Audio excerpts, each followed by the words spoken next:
Dan malam hari ini spesial sekali, karena kita akan membahas Gua Keajaiban dan juga ada cara LOP dengan memberikan 10 keuntungan. Ilmu ini saya dapatkan 2 tahun yang lalu dengan harga yang super duper luar biasa. Ya, 4.500.000. 4.500.000. Saya tidak berikan ke teman-teman dulu karena saya belum praktek gitu. Akhirnya setelah saya praktek, saya yakin dan ini saya share ke teman-teman semua. Ya, dengan donasi yang Masya Allah, mohon maaf ya. Kalau teman-teman masih ada yang sayang kayak gitu, wah bener-bener sayang keajaiban yang akan datang akhirnya pergi gitu kan.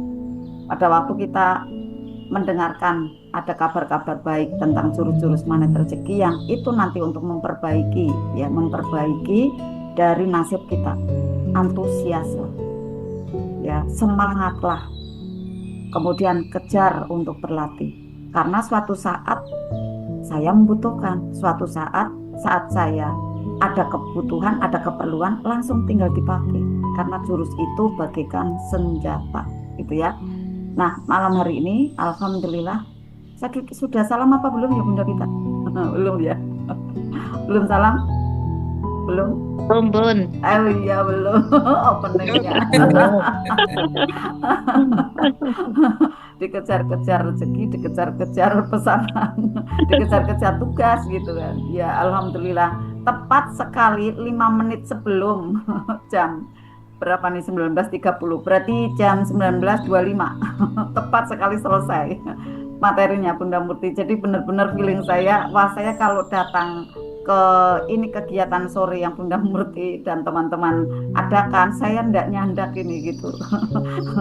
Dan saya harus buat gitu kan, untuk saya susun agar mempermudah teman-teman semua nanti mendownloadnya ya, di samping nanti Bunda Pita yang akan sampaikan ya untuk Gua Keajaibannya. Saya kan harus juga mempersiapkan ya, kata suami saya ya tinggal ngomong aja kok, wong sudah ada di dalam. Nggak bisa semudah itu. Apa yang ada di dalam otak saya atau pikiran saya kan harus didelivery menuju ke tulisan gitu kan. Nah, tulisan untuk lebih dipermudah lagi bagaimana, harus dibuat Canva lah gitu kan, atau dibuat PowerPoint gitu kan, karena ini berkenaan dengan self-talk dan lain-lain gitu. Alhamdulillah perkiraan tepat, jadi akhirnya pukul 19.25 selesai ya. Dan malam hari ini kita sudah bersama-sama kembali dalam meraih ya keajaiban demi keajaiban, dibersamai ada ilmu-ilmu yang luar biasa.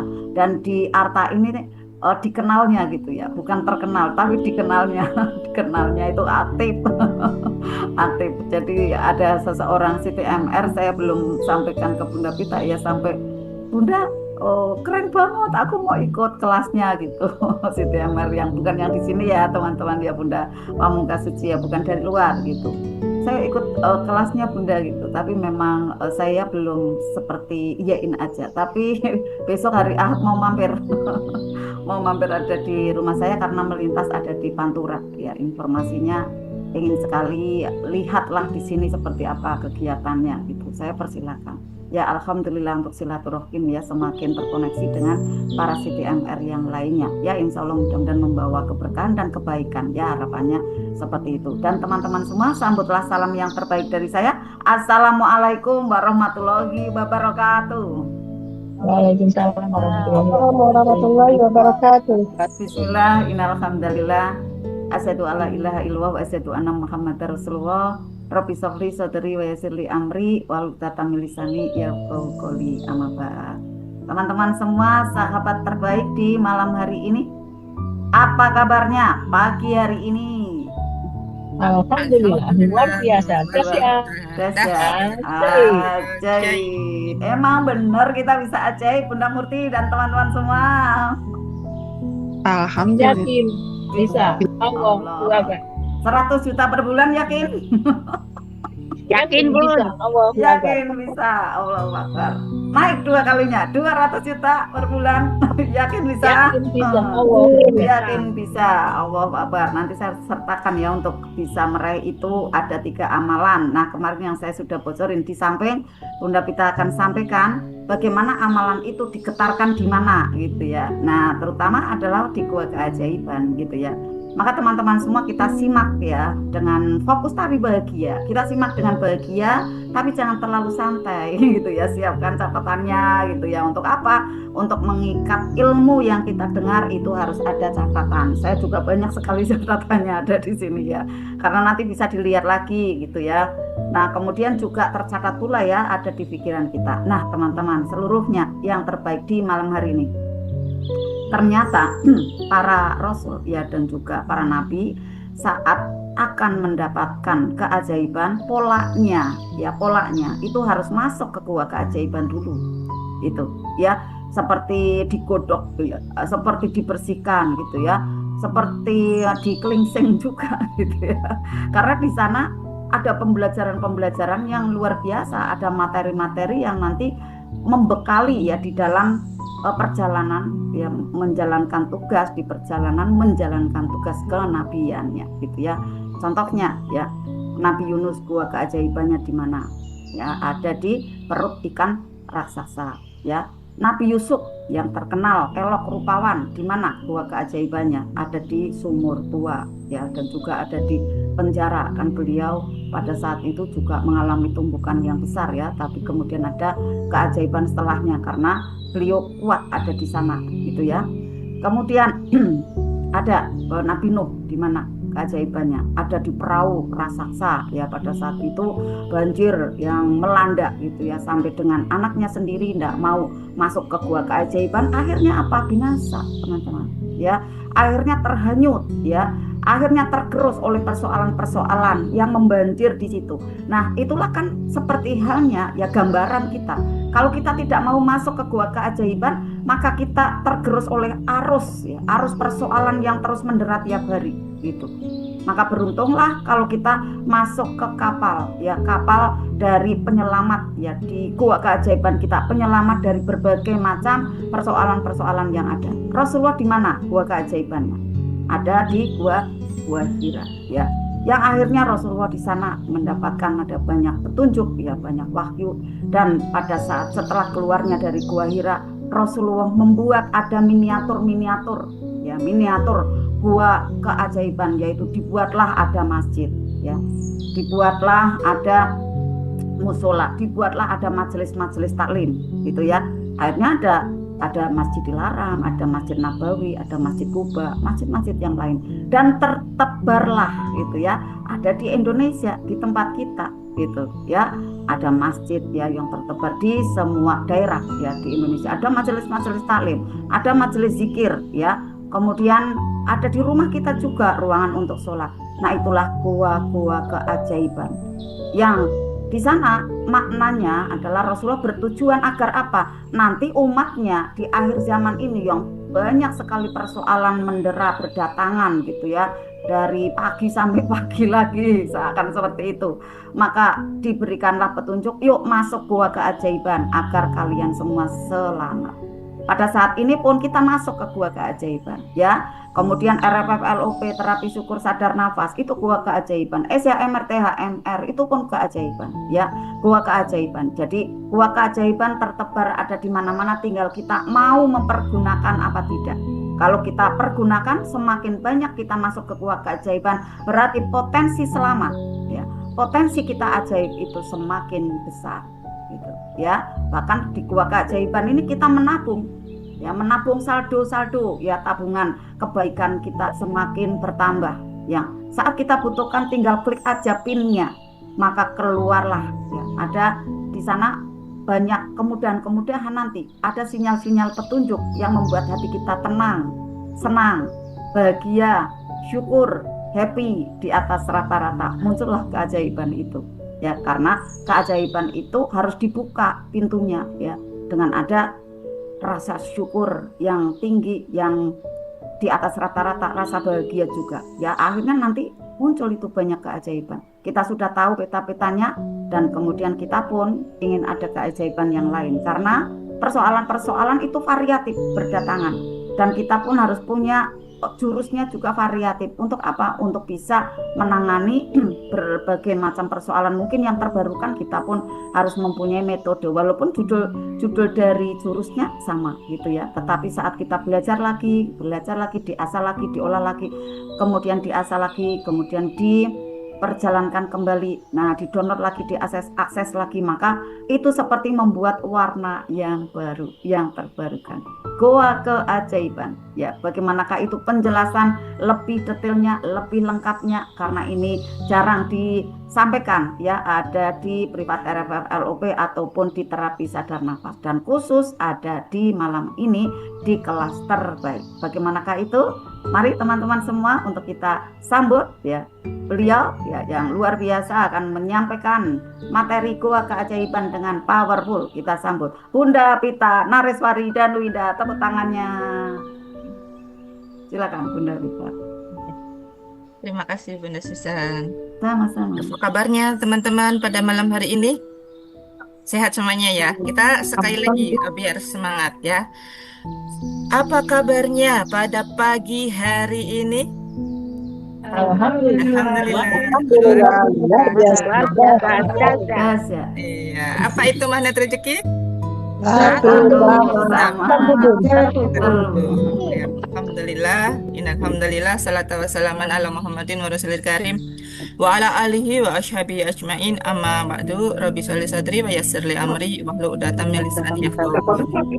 Sahabatku yang dirahmati Allah, selamat datang di ruang keajaiban ya, ruang keajaiban Zoom investasi terbaik ya, investasi yang malam hari ini sudah sahabat semuanya ridho keluarkan, insya Allah akan segera tergantikan berkali lipat ya. Sebelumnya saya doakan untuk sahabat semuanya yang masuk ke ruangan Zoom pada malam hari ini senantiasa sehat walafiat beserta dengan seluruh keluarganya sehat paripurna, anak-anaknya menjadi anak-anak yang soleh dan solehah.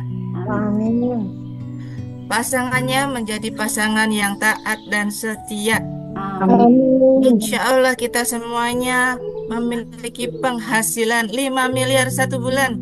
Amin. Tempatnya ada di mana-mana. Amin. Bisa haji dan menghajikan, umroh dan mengumrahkan. Amin. Insya Allah kita wafat husnul khatimah, mendapatkan syafaatnya Rasulullah, mendapatkan surga terbaik, surga Firdaus. Amin. Amin. Ya. Malam hari ini kita akan membahas kangen apa ini? Bunda saya mute dulu ya supaya kita semuanya fokus belajar dan kita tidak kemasukan suara. Ya, jadi kita fokus mendengarkan satu suara dan siapkan alat tulisnya. Mungkin ada hal-hal yang perlu dicatat. Tapi malam hari ini saya akan menebarkan presentasi, ada layarnya supaya sahabat semuanya lebih jelas, lebih paham gitu ya. Mungkin kalau di RFF LOP atau di kelas terapi kita menantang sahabat semuanya untuk mendengarkan, fokus, menyimak. Nah, malam hari ini kita ada layar yang akan saya presentasikan untuk kemudahan sahabat semuanya memahami jurus istimewa Goa Keajaiban. Selain itu, nanti setelahnya ya, jadi ini tidak hanya sekedar teori saja, tapi kita akan dituntun oleh Bunda Susan nanti setelah saya akan menyampaikan bagaimana dan apa itu jurus Goa Keajaiban. Kita semuanya akan mendapatkan prakteknya. Praktek apa? Cara masuk Goa Keajaiban untuk menarik pelanggan. Nah, buat sahabat-sahabat semuanya yang berada di dalam kantor ya, misalnya saya bagian marketing gitu kan. Nah, itu nanti bisa dipergunakan jurus ini untuk menarik pelanggan. Atau sahabat punya usaha online atau usaha offline gitu, cara masuk Goa Keajaibannya seperti apa. Dan ini nanti menariknya adalah di sesi akhir ya, bonusnya yang akan diberikan oleh Bunda Susan akan dipadukan dengan bagaimana LOP-nya yang tepat gitu supaya pelanggan itu mudah berdatangan ya. Ini belum pernah dibahas ya di grup manapun. Nah, ini khusus kita adakan di ruang Goa Keajaiban. Oke, saya izin share screen dulu ya, sahabat.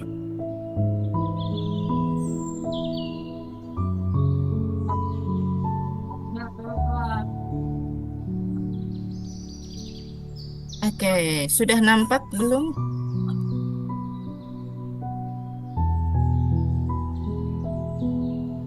Silakan diketik Apakah layarnya sudah kelihatan atau belum? Kalau sudah, ketik sudah. Kalau belum, bilang belum. Belum kelihatan ya Bunda Murti? Sudah. Ya, Alhamdulillah. Bagaimana yang lain? Di tempat sahabat, ya, belum besar. Ya, belum saya besarkan. Nah, sekarang saya besarkan tampilannya.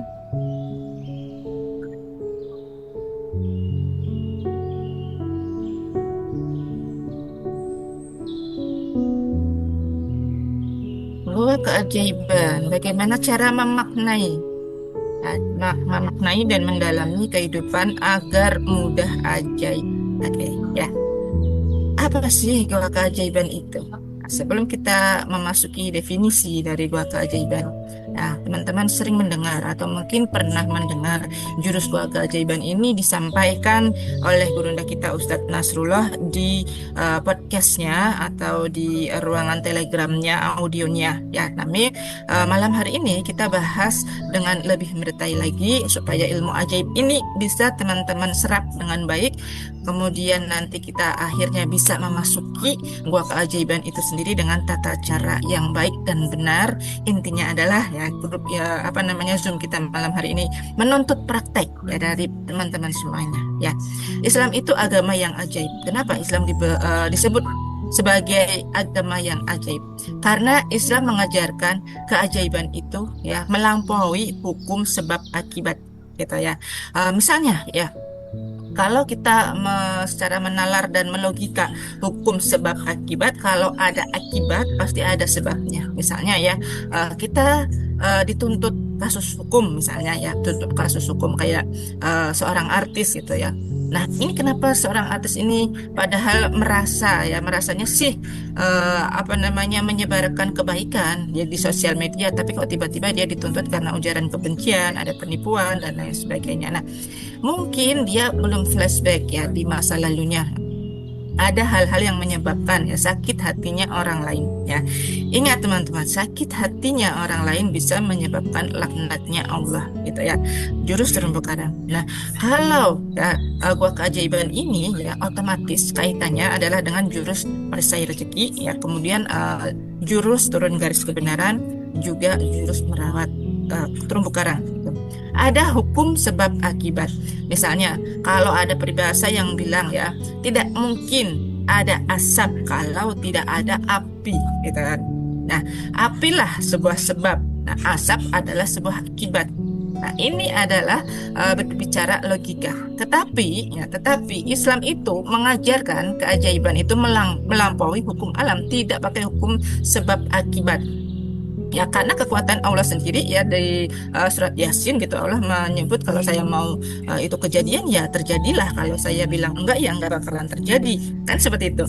Nah, kalau teman-teman pengen ajaib tapi Allah belum meridhoi gitu kan, iya nggak akan kejadian. Tapi kalau teman-teman tiba-tiba saya LOP pengen ajaib, pengen A B C D gitu kan, tapi Allah sudah berkehendak, maka kun fayakun terjadilah. Nah, cara meraih kun fayakunnya Allah inilah yang harus kita perdalam, yang harus kita benar-benar konsistensikan. Nah, di mana di gua keajaiban ini gitu ya? Karena sebab tata cara gua keajaiban ini insya Allah akan membawa kita ya dalam keajaiban itu sendiri gitu kan. Nah, bagaimana keajaiban itu bisa terjadi? Ya, keajaiban itu terjadi apabila kita mendekat kepada Allah.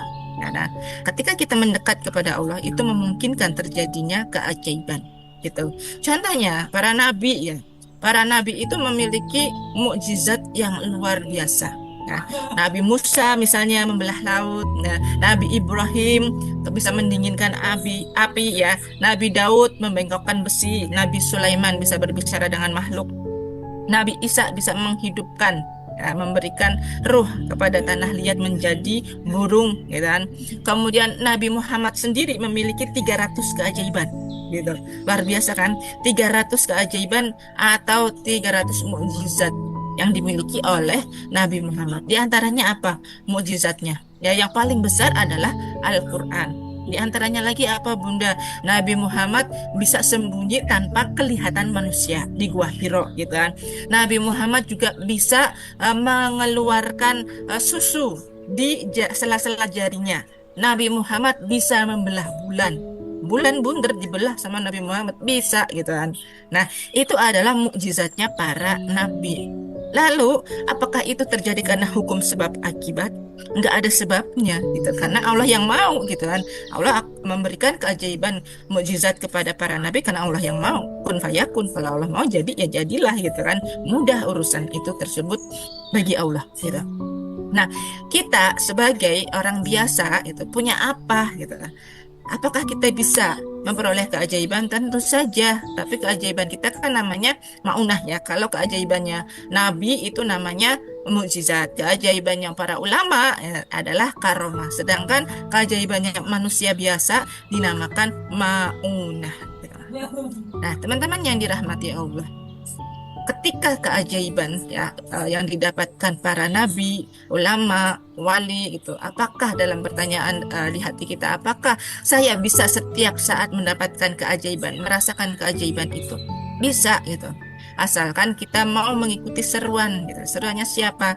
Ya, seruannya Nabi dong gitu kan. Apa yang kita tuntun, apa yang kita contoh, siapa orangnya gitu kan. Nah, sebaik-baik teladan adalah Nabi Muhammad SAW yang memiliki mukjizat yang paling banyak di antara nabi-nabi yang lain. Kenapa bisa demikian? Ada 300, yang lain kita hanya mendengar kisahnya di Al-Quran, satu atau dua, itu adalah mukjizat yang paling besar gitu. Nabi Muhammad adalah nabi terakhir dengan mukjizat yang terbanyak gitu. Nah, ketika kita melihat Rasulullah itu ya, kita melihat Rasulullah itu dengan sebegitu hebatnya bisa mendapatkan berbagai keajaiban. Kita umatnya siapa gitu. Kita mengaku sebagai umatnya siapa? Kita adalah umatnya Nabi Muhammad SAW. Tentu ketika kita melihat panutan kita mendapatkan ratusan keajaiban, kita pun bisa mendapatkan keajaiban tersebut gitu.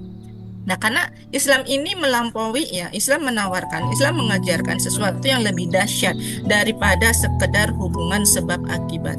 Ya, kalau hubungan sebab akibat, kalau sebabnya A maka akan berdampak B gitu. Itu adalah logika manusia yang diajarkan oleh bangsa Barat, ya, kaum feodal. Gitu. Makanya sayangnya gitu, sayangnya ajaran itulah yang masuk ke bawah sadarnya rata-rata manusia Indonesia.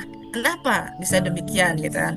Faktanya, nah, tidak banyak orang yang mau belajar ya dibandingkan orang yang sungguh-sungguh serius belajar ya. Kita melihat diri kita sendiri, kita melihat komunitas kita sendiri ya, magnet rezeki gitu kan. Misinya Guru dan Ustadz Nasrullah adalah memiliki 2 juta pengamal magnet rezeki gitu kan. Akan tetapi sampai saat ini gitu, meskipun ya magnet rezeki ini sudah dilihat oleh jutaan orang ya, tetapi dilihat saja, tapi untuk pengamalnya belum. Nah, maka itu kita setiap saat mengkonsistenkan diri ya, para CTMR beliau itu senantiasa mengingatkan, kemudian berdakwah dan lain sebagainya gitu. Tujuannya apa? Supaya Indonesia ini bisa ya, Nusantara terwujud ajaib gitu. Ketika ada orang yang benar-benar mau mengamalkan serius gitu, akan terjadi ledakan keajaiban gitu. Ya, maharisi efek itu yang kita yakini gitu. 1% saja dari penduduk Indonesia yang benar-benar mengamalkan ya ilmu magnet rezeki ini gitu, pasti itu akan menimbulkan ledakan keajaiban gitu. Nah, dari mana bisa tertular keajaibannya? Dimulai dari diri kita sendiri gitu. Jangan ketika ada seruan untuk belajar, meskipun kayaknya jurusnya udah pernah deh gitu kan. Iya, sudah pernah, tetapi dengan kita hadir kembali, menyimak kembali, itu akan memasukkan ya data ke dalam alam pikiran bawah sadar kita, data di dunia kuantum kita, supaya ya kita ini akan terbooster ajaibnya seperti itu. Kemudian sumber keajaiban umat Islam itu apa ya? Keajaiban yang dialami oleh umat beriman itu disebut maunah ya, bukan mukjizat, bukan karomah. Nah, ada cerita ya sahabat magnet rezeki, seorang pengamal ilmu magnet rezeki, rumahnya itu terbakar ya. Ini kisah kejadian kira-kira 2 tahun yang lalu gitu.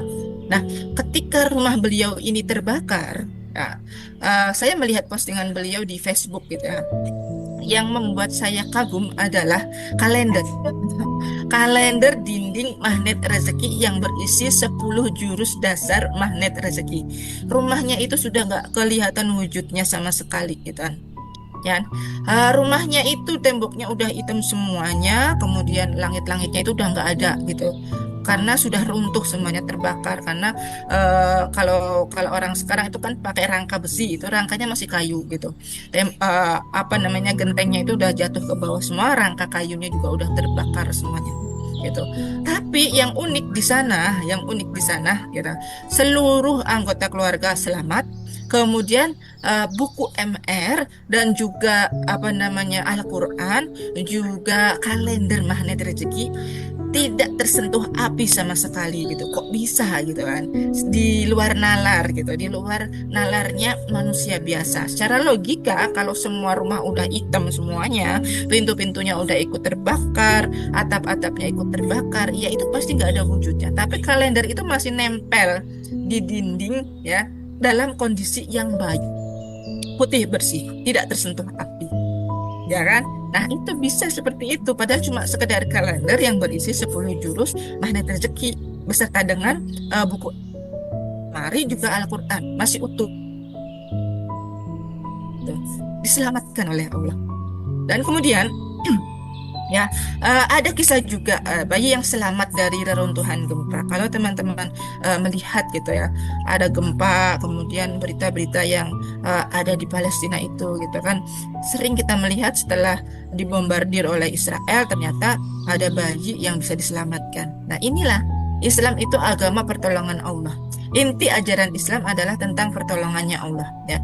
Ini kontras dengan apa yang diajarkan oleh Barat, negara-negara Barat atau pemikir-pemikir feodal gitu, mengandalkan bahwa ya, segala sesuatu pasti ada sebab akibatnya. Ya, mereka bikin sebuah penelitian dengan metodologi penelitian, bahkan mereka bikin hipotesis. Hipotesis itu menalar ya.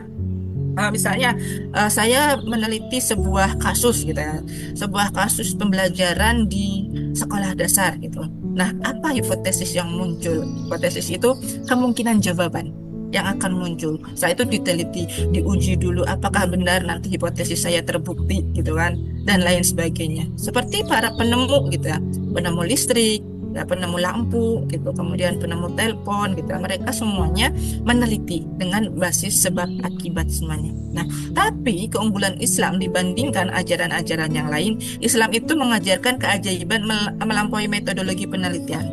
Contohnya ya, Istana Ratu Bilqis bisa dipindah dalam sekejap mata ya, dalam sekejap mata, hanya sekali kedipan aja gitu.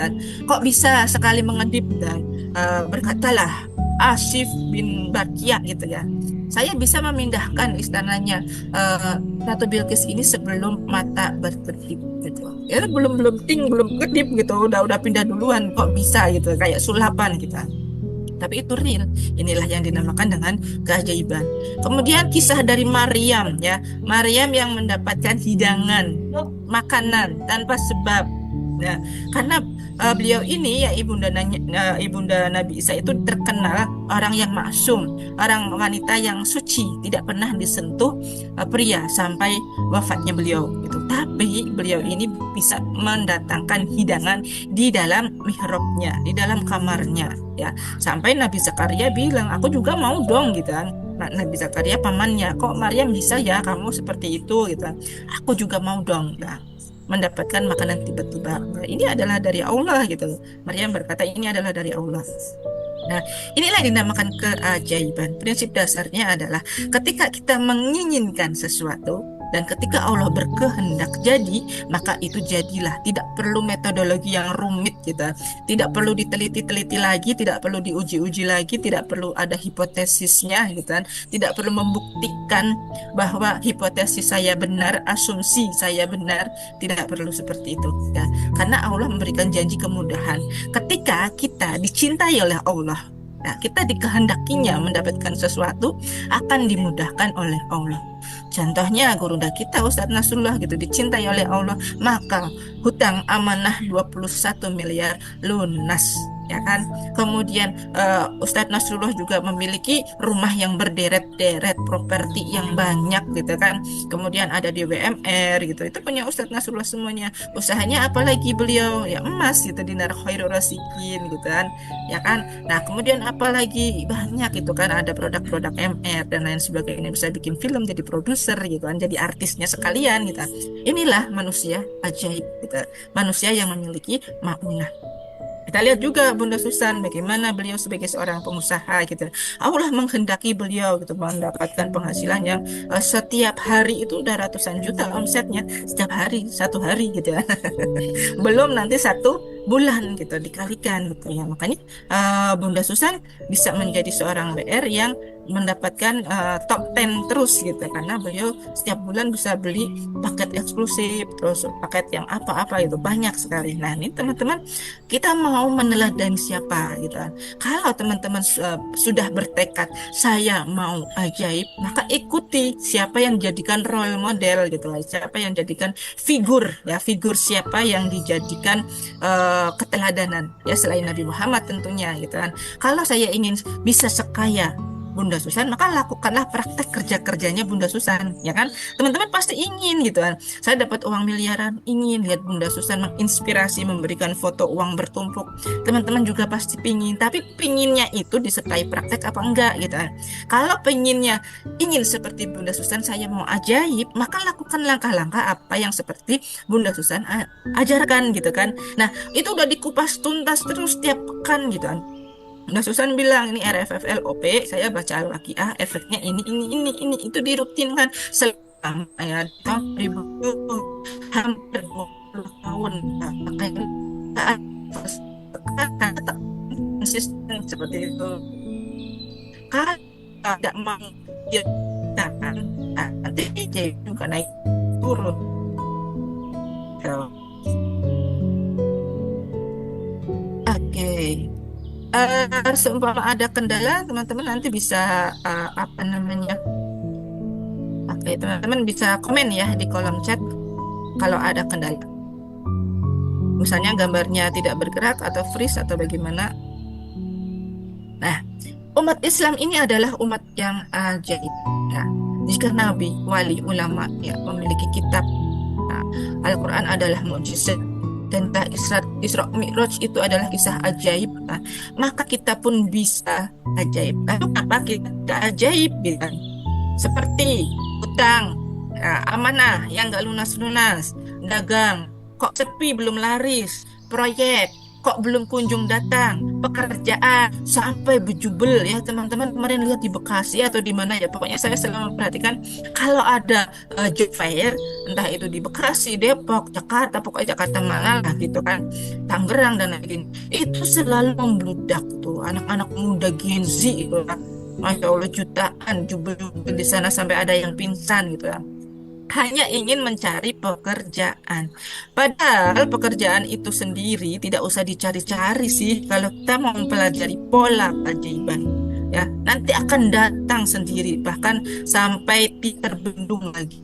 Gitu kan? Kadang-kadang kita mempertanyakan kehidupan kita yang tidak ajaib ini. Ya, kenapa utangku nggak lunas-lunas? Kenapa dia ajaib belum? Kenapa saya penjualan belum laku? Kenapa saya tidak baik-baik saja di rumah tangga gitu kan? Nah, padahal Allah itu sudah menjanjikan semua sama baiknya, sama rata. Buktinya Allah membagikan oksigen juga sama rata, sama banyak ya kan? Ya kan? Nah, maka teman-teman semuanya, ketika sudah terpapar di depan mata kita, dipampangkan di depan mata kita ya, bagaimana tata cara supaya kita ajaib, ikuti teman-teman. Jangan lewatkan gitu saja. Sayang kalau dilewatkan ya. Jika hidup sudah sesuai dengan apa yang Bunda Nasrullah ajarkan, itu kehidupan akan mudah dan ajaib-ajaib saja sih gitu. Maka visi Magnet Rezeki memiliki 2 juta pengamal, itu mendapatkan makna akan menjadi ledakan keajaiban yang luar biasa, maharisi efek yang luar biasa kalau kita semuanya ya atau benar-benar sungguh-sungguh mau mempraktekannya. Itu. Ya. Nah, teman-teman,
ini sinyalnya lagi keren banget ya.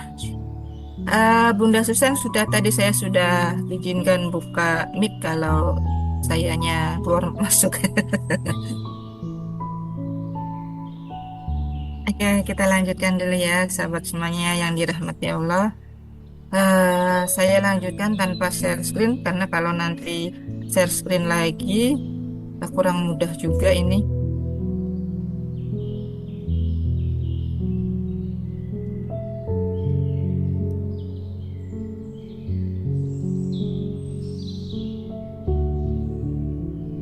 Apakah sudah terlihat tampilannya?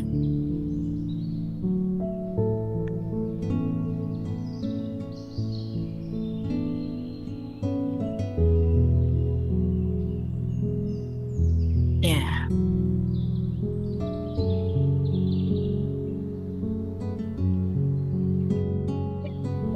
Ya, saya lanjut ya. Nah, ini adalah contoh goa keajaibannya Nabi ya. Nabi Nuh itu mempunyai keajaiban bisa membuat kapal di padang tandus. Itu hasil dari tadaburnya beliau, pemikirannya beliau, dan mendapatkan keajaiban juga diizinkan oleh Allah bisa membuat sebuah kapal yang besar di padang yang tandus. Beliau ditertawakan pada saat itu, kenapa kau bikin kapal yang besar? Karena mau ada banjir yang besar gitu kan. Nah, tapi mana gitu, ini kering-kering aja, dan lihatlah kamu bikin kapal juga di padang yang gersang seperti ini. Tapi ketika Allah berkehendak memang ada banjir, ya Nabi Nuh terselamatkan gitu. Lalu goanya Nabi Yusuf gitu. Nabi Yusuf di mana? Di sumur. Kemudian menjadi difitnah masuk ke penjara. Kemudian setelah itu Nabi Yusuf menjadi raja. Ya kan? Kenapa bisa jadi raja? Karena setelah beliau menerima dengan ikhlas tumbukan-tumbukan yang terjadi gitu, Nabi Yusuf akhirnya dimuliakan oleh Allah. Lalu Nabi Muhammad bagaimana gitu? Ketika dikejar-kejar oleh kafir Quraisy, ya, bisa bersembunyi di Gua Hiro gitu, di Jabal Nur tanpa terlihat ya, oleh mata manusia gitu. Nah, pola umum untuk memasuki gua keajaiban adalah kalau kita mau ajaib gitu, kita merenung dulu gitu, masuk ke dalam gua dulu ya, menghadapi ujian dulu. Kemudian yang ketiga, setelah kita menerima semua ujian-ujian dengan menghadapi ujian tersebut dengan lapang dada, kita baru bisa mendapatkan keajaiban gitu. Nah, polanya sama, polanya itu selalu sama. Ya, ibarat potongan baju, kalau baju mau masuk ke badan itu harus ada lehernya dulu gitu, harus ada bolongan tangannya, ya kan? Nah, kalau tidak ada bolongan tangan, tidak ada bolongan buat leher, ya nggak bisa. Ya kan? Kalau kita membuat pola baju yang berbeda, nah, kita nggak bikin pakai bolongan-bolongan, ya buat apa gitu kan? Akhirnya kita nggak ajaib seperti itu teman-teman. Nah, setelah masuk ke dalam gua keajaiban, kita bertahan di dalamnya. Bertahan maksudnya bagaimana ya? Bertahan itu konsisten ya, ketika ada persoalan jangan kemudian dekat-dekat Allah saat ada persoalan, tapi ketika tidak ada persoalan kita nggak mau dekat-dekat Allah lagi, nggak mau beribadah lagi, nggak mau belajar lagi gitu kan. Ya keajaibannya ya itu kadang dapat kadang enggak karena ketidakkonsistenan kita gitu kan. Setelah masuk gua itu kita harus bertahan. Kalau kita sudah ajaib ya sudah ajaib, teman-teman sudah merasakan keajaiban, masuk di RFFLOP, masuk di kelas terapi gitu kan, sudah dapat nih ajaibnya, maka bertahanlah di sana, bertahan untuk menjadi ajaib dan mendapatkan keajaiban berikutnya. Ketika teman-teman sudah belajar bersama Gurunda Ustadz Nasrullah, dekat-dekatlah dengan Ustadz Nasrullah. Misalnya saya sama Bunda Susan adalah CTMR gitu kan, bertahan ada di grupnya. Dengan cara apa? Ikut mengamalkan, mendakwahkan gitu jurus-jurus dari MR ini supaya orang-orang juga ikutan ajaib kan gitu ya. Nah, maka gua keajaiban ini adalah kurikulum umat ya, berdasarkan pengalaman dari para nabi, para wali itu menjadi panduan bagi umat Islam yang mencari keajaiban. Seperti surat Al-Kahfi gitu yang menceritakan sebuah goa. Nah, Allah mengkhususkan surat ini sebagai pola berulang gitu. Kenapa? Al-Kahfi itu harus dibaca ya, mengajarkan kepada kita, Allah mengajarkan kita membaca surat Al-Kahfi setiap hari Jumat gitu. Kenapa kok seperti itu? Gurunda Ustadz Nasrullah itu tiap hari Jumat ya kan selalu ada Al-Kahfi berjamaah gitu. Sebelum akhirnya ini beliau akhir-akhir ini masih sibuk gitu kan, disuruh melihat rekamannya gitu. Nah, ini adalah pola berulang, bukan berarti Gurunda Ustadz Nasrullah udah nggak baca Al-Kahfi lagi, masih gitu kan. Itu dianjurkan dibaca setiap hari Jumat. Kenapa? Ya masuk goanya di sana gitu kan. Bukan dalam arti apa namanya? Karena surat Al-Kahfi ini adalah surat goa, maka kita harus membacanya setiap hari Jumat karena biar kayak masuk ke goa gitu. Bukan gitu kan. Tapi ini sini makna yang diajarkan Allahnya agar kita konsisten. Dan ketika kita membaca surat Al-Kahfi itu adalah konsisten memberikan perlindungan, perisai energi, perisai ajaib buat diri kita ya di setiap hari Jumat. Nah, di setiap hari Jumat karena hari Jumat adalah hari mulia dan hari yang agung gitu. Nah, ini Allah memerintahkan kepada kita agar umat beriman. Ya, wahai orang-orang yang beriman, masuklah ke dalam gua gitu. Ya, dengan keyakinan yang penuh gitu. Ya, polanya adalah ketika kita masuk ke dalam gua, prinsipnya nanti ada prinsipnya ya. Supaya kita ini mengkonsistenkan diri bahwa kita ini umatnya Allah gitu. Jadi kita harus belajar dengan mengingat hal-hal kebaikan apa yang Allah perintahkan. Nah, syarat yang pertama kita harus beriman dan yakin penuh. Nah, hasil masuk gua itu mendapatkan petunjuk dari Allah. Ya, mendapatkan petunjuk untuk menyelesaikan persoalan-persoalan yang saat ini ada di hadapan teman-teman semuanya. Itu. Ketika kita belajar dari pemuda dalam kisah Al-Kahfi, itu kan, mereka ini tidur selama kurang lebih 300 sekian tahun gitu ya. Nah, mereka ini masuk ke dalam goa, ya di sebuah goa, benar-benar goa gitu kan. Dan tiba-tiba terbangun, kok sudah 3 abad. Itu mah kun fayakunnya Allah, tidak ada sebab akibat. Walaupun sebabnya asalnya karena dikejar-kejar ya, dikejar-kejar oleh penguasa yang zalim. Nah, Allah memerintahkan mereka, menginspirasi, memberikan ilham kepada 3 orang pemuda Al-Kahfi ini untuk mencari perlindungan. Nah, ketika mereka mencari perlindungan, mereka masuk ke dalam sebuah gua, tertidurlah mereka di sana. Dan ketika bangun, ternyata sesudah bangun, mereka berada di zaman yang berbeda, ratusan tahun yang akan datang tanpa badannya badannya menjadi tua gitu. Kok bisa gitu? Nah, inilah Islam, tidak mengenal sebab akibat. Janjinya Allah melimpahkan rahmatnya, menyediakan kemudahan dalam urusan kita itu ketika kita mau masuk ke dalam goa gitu. Dan ini adalah sunatullah gitu, sudah menjadi ketentuannya Allah. Keajaiban itu terjadi di luar batas hukum sebab akibat, ya kan? Kemudian umat untuk mendapatkan keajaiban ini ya lakukanlah apa yang seperti Allah perintahkan gitu. Masuk ke dalam 7 prinsip gua keajaiban. Kita mengasingkan diri. Ya, Islam itu dalam sebuah hadis Rasulullah pernah bersabda bahwa orang Islam itu sebagaimana orang yang terasing gitu kan.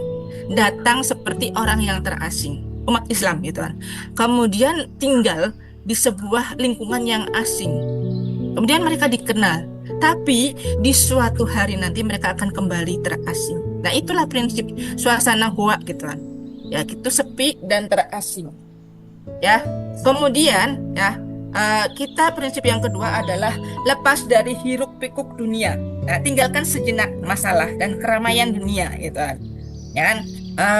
Intinya kalau teman-teman ketika menghadapi persoalan ya teman-teman itu harus bisa tadabbur, harus bisa mengerti bahwa posisi saya kenapa seperti ini. Selain teman-teman merefleksi diri, menganalisa perisai-perisai rezekinya ya. Kemudian kita mengasingkan diri dalam bentuk buah keajaiban. Bentuknya apa? Nanti akan saya jelaskan gitu. Dan teman-teman, ketika teman-teman mendapatkan persoalan yang banyak, maka cobalah untuk berpuasa berita. Abaikan berita, abaikan gosip, abaikan omongan orang tentang diri Anda. Fokus hanya pada kehidupan diri Anda sendiri di dalam gua tersebut. Gitu. Fokus pada aktivitas dalam gua. Jangan berharap keajaiban itu akan cepat datang, gitu kan?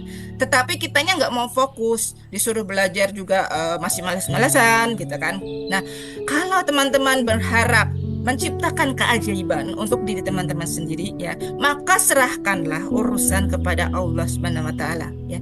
Masuk saja dalam gua tanpa ekspektasi apapun. Ya, kalau sudah LOP, makanya kita sering mengajarkan buat teman-teman kalau sudah LOP, maka lepaskan. Jangan terlalu diharapkan kapan saya dapatnya mobil, kapan saya lunas amanahnya.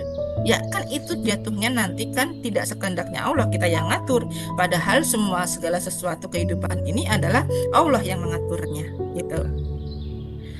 Lalu prinsip yang kelima, jiwa tenang gitu. Jiwa yang tenang harus damai luar biasa. Seperti digambarkan oleh pemuda Ashabul Kahfi yang tertidur nyenyak. Itu kan kayak orang anteng ya. Tidur itu adalah simbol dari ketenangan. Seperti anak yang terbuai oleh asuhan atau gendongan ibunya. Nah, maka kita aplikasinya dalam kehidupan kita sehari-hari, hadapi persoalan dengan tenang, sabar, mulia, seperti cicak jerapah gitu. Kisah cicak ya. Ya, cicak itu meskipun dia ada di dinding, tapi dia bisa menangkap nyamuk yang terbang. Kemudian jerapah itu dijatuhkan berkali-kali sampai kakinya bisa tegak berdiri, tegar gitu. Karena merasa dalam perlindungannya Allah.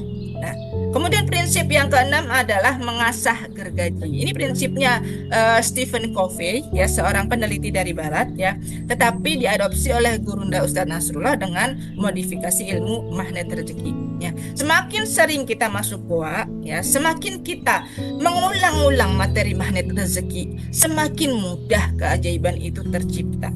Jadi teman-teman harus memaksakan diri. Saya terpaksa deh masuk di sini gitu kan. Tapi dicemplungin dalam hal ajaib gitu. Nah, ketika mengalami masalah, doa yang dianjurkan apa? La ilaha illa anta subhanaka, ini untuk minas zolimin, untuk turun garis kebenaran dan meminta ampun kepada Allah. Ya, salah satunya gitu kan. Kalau doanya Nabi Adam, Rabbi fili dolam tu nafsi gitu kan. Itu doanya Nabi Adam. Nah, kemudian misalnya tidak terpaksa nih, nggak ada masalah apapun, maka sengajalah untuk belajar. Saya udah ajaib kok Bun, itu ilmunya sudah pernah saya dapatkan, nggak mau belajar lagi. Jangan tunggu dipanggil Allah. Maksudnya apa? Dipanggil untuk mendapatkan persoalan yang berikutnya baru mau belajar. Kalau kita nggak mau belajar, ya tidak mau menyengajakan diri datang keluar belajar, nanti Allah yang akan memaksa kita untuk belajarlah. Memaksa kita untuk belajar, caranya apa? Allah itu mendatangkan ujian dan persoalan yang lebih besar. Nah, misalnya teman-teman kemarin persoalannya apa? Amanah 8 juta, 10 juta, 20 juta gitu kan, misalnya.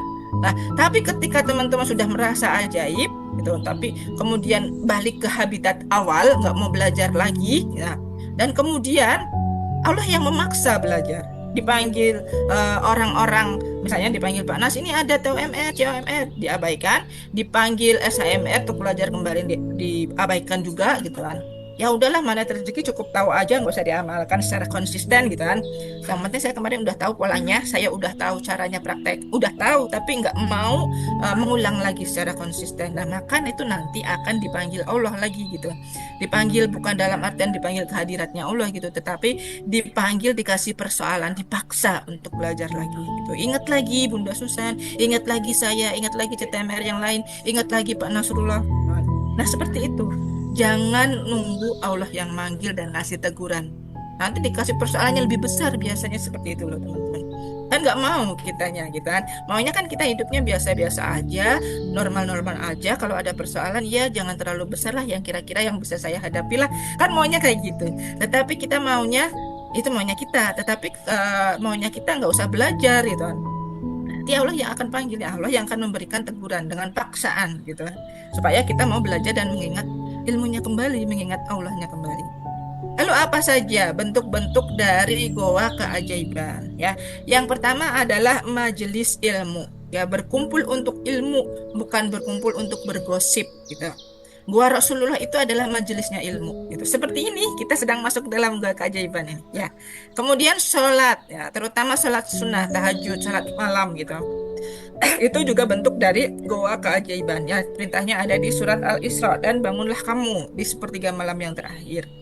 Kemudian iktikaf di masjid, itu juga bentuk dari goa keajaiban. Tadarus Al-Quran, fokus membaca Al-Quran setiap hari meski belum paham maknanya, tapi literasinya kita bisa baca terjemahannya, berinteraksi dengan Al-Quran untuk mendatangkan keajaiban. Yang kelima, umrah dan haji gitu.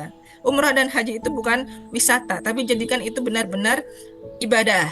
Terus apa lagi Bun? Waktu-waktu mustajabnya berdoa, saat dikabulkannya doa, misalnya saat turun hujan, kemudian antara dua khutbah Jumat, itu adalah bentuk goa kita gitu ya. Seperti itu. Nah, ketika teman-teman melihat bapak-bapak, suami kita, anak-anak laki-laki kita sedang sholat Jumat, maka berdoalah gitu, berdoalah di sana. ketika mendengarkan ada khutbahnya. Nah, itu karena waktu mustajab, dia masuk mustajabnya untuk meminta gitu. Hikmahnya apa? Jika pembelajaran ini hanya bisa teman-teman ingat, belum ditulis dengan sempurna, maka ingatlah ya, tidak ada kata terlambat untuk masuk ke dalam gua keajaibannya. Misalnya sholatnya tahajud belum rutin bun gitu kan. Ya mulai malam ini kita buktikan kita bisa masuk ke dalam guanya Allah gitu kan. Bismillah kita buktikan bahwa keajaiban itu nyata. Kun fayakunnya Allah itu ada pada diri kita, bukan untuk orang lain. Keajaibannya Allah itu setiap saat, setiap waktu untuk diri kita. Seperti itu ya teman-teman. Ya, nah alhamdulillah sudah selesai pembelajaran kita untuk membahas teori tentang gua keajaiban. Nah, sekarang saatnya kita praktek ya, nanti akan dibimbing oleh Bunda Susan. Oke, Bunda Susannya mana ini? Ah. Alhamdulillah sudah selesai teorinya saya sampaikan Bunda, mudah-mudahan teman-teman bisa memahami apa itu prinsip dari gua keajaiban, kemudian langkah-langkahnya apa saja yang harus kita ikuti untuk senantiasa masuk ke dalam gua keajaiban. Nah, kita ada bonus yang istimewa sebelum teman-teman nanti mendengarkan bonus istimewa cara praktek dituntun praktek oleh Bunda Susan masuk ke gua keajaiban ini. Teman-teman silahkan fokus karena materinya ini nanti materi praktek ini belum ada di majelis manapun, jadi amat sangat sayang kalau terlewatkan gitu ya. Dicatat poin-poin pentingnya agar kita mudah prakteknya. Luka batin, sedih berkepanjangan, karir sudah stabil, jiwa sering labil, penghasilan melimpah, hati sering gundah, teman dan follower ribuan, tetap merasa kesepian. Jangan tunggu gejalanya semakin parah. Segera berikan dirimu healing yang menghujam jiwa.